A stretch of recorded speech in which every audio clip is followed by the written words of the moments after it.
Well, across the Wabash Valley, there have been several deadly crashes like the one we just told you about. So far this month alone, there have been 11 fatal crashes. News 10's Kit Hanley spoke with an Indiana State Police sergeant who says this should be a wake-up call for all drivers. News 10 has reported on a handful of fatal accidents in the area since the start of June. I spoke to Sergeant Matt Ames with the Indiana State Police about why we're seeing an uptick in crashes. He says the period between Memorial Day and Labor Day is the most dangerous stretch on the roads. Unfortunately, it's called the 100 deadliest days of the summer.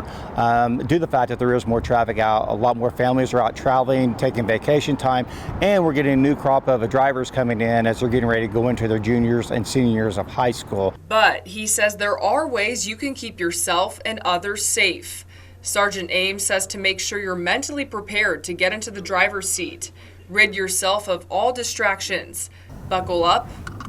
And of course, always abide by the law. He also mentions a tip that might not be at the front of mind during the summer season. Make sure you're watching how the weather can impact the roads. The first 10 to 15 minutes when it starts to rain, all the oils and everything that's coming from the vehicles and from the roadway starts to come up, and it actually creates a very slick roadway for everyone. It's almost can be compared to driving on black ice. He says to reduce your speed and leave room when you come to a stop.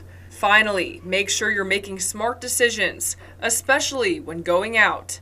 Never drink and drive. There's nothing worse out here than being a law enforcement officer, as we've all had to do being law enforcement officers, knocking on the family's door and letting them know that there's a loved one's been involved in a fatal accident. Reporting in Vigo County, Kit Hanley, News 10.